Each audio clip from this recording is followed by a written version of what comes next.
गुरु साक्षात परम ब्रह्म तस्मै श्री गुरुवे नमः। श्री सद्गुरु भगवान के श्री चरणों में नमन करते हुए मित्रों, आपका अपना YouTube चैनल सत्य संदेश 2025 का वर्ष और सितंबर का महीना आपकी राशिफल, आपकी राशि के अनुसार जो गोचर का प्रभाव है वो सितंबर के महीने में कैसा रहने वाला है, उसके बारे में आज हम चर्चा करेंगे। मित्रों, मेष राशि, आपके स्वामी मंगल महाराज जो कि आपकी राशि से छठे भाव में स्थित है, महीने के बीच में आकर के सप्तम भाव में आ जाएंगे।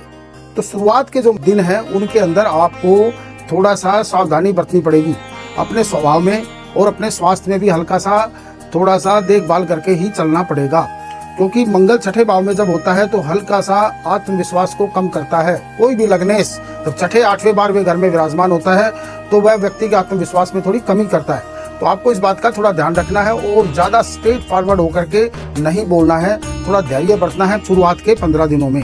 उसके बाद जो अगले 15 दिन है वो आपके लिए बहुत ही शानदार रहने वाले हैं। आत्मविश्वास बढ़ेगा आपका और स्वास्थ्य आपका अच्छा रहेगा।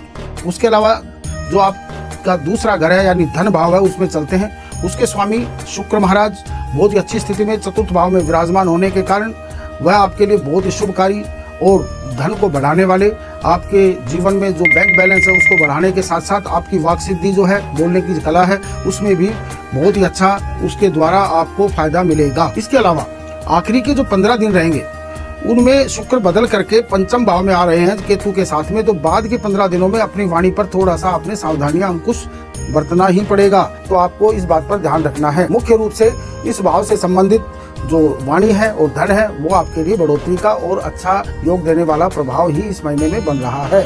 अब तीसरे भाव में चलते हैं।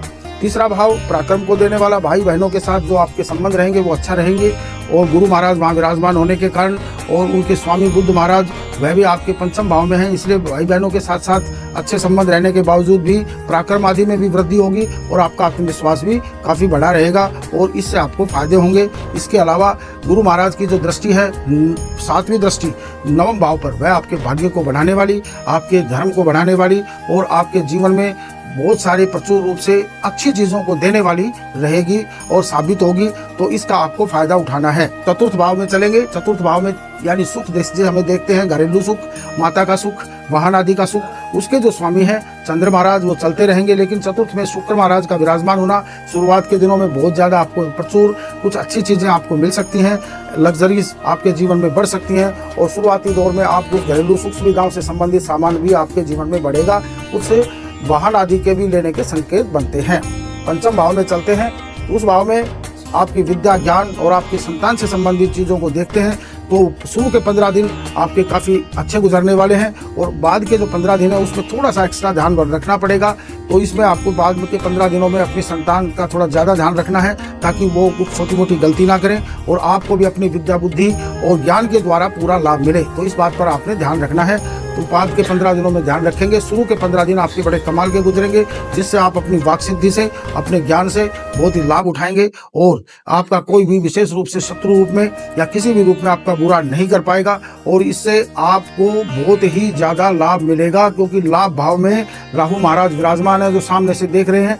तो लेकिन राहु लाभ में जब होते हैं तो बहुत ही अच्छा लाभ देते हैं, रुके हुए कामों को बना देते हैं और आकस्मिक किसी बड़े लाभ की तरफ भी इशारा करते हैं। तो आप इस पर थोड़ा ध्यान देंगे, हो सकता है कोई बड़ा रुका हुआ काम आपका आराम से बन जाए। शत्रु भाव, रोग भाव आपका बिल्कुल इस महीने में बैलेंस रहने वाला है, किसी बड़ी बीमारी का कोई योग नहीं है। मंगल शुरू में रहेंगे छठे भाव में, उसके बाद आखिरी के 15 दिनों में सूर्य और बुध वहां पर आ जाएंगे, तो उससे भी किसी बड़ी बीमारी का कोई बड़ा संकेत नहीं मिलता है। तो आपको इस बारे में विशेष रूप से चिंता करने की कोई बात नहीं रहेगी। सप्तम भाव यानी आपका पार्टनर भाव और आपके साझेदार, लव लाइफ आदि आपकी इस महीने में बहुत ही शानदार रहने वाली है और बाद के 15 दिनों में तो कमाल की रहने वाली है। आपका ज़्यादा ध्यान आपके पार्टनरों की तरफ रहेगा, लव लाइफ में रहेगा और इससे आपको कुछ अच्छे दोस्त मिल सकते हैं और जो पुराने दोस्त हैं उनसे बहुत अच्छा लाभ मिल सकता है और इस भाव का आप फायदा उठाएं और इस संबंध से आपको खुशियाँ ही मिलेंगी इस महीने में।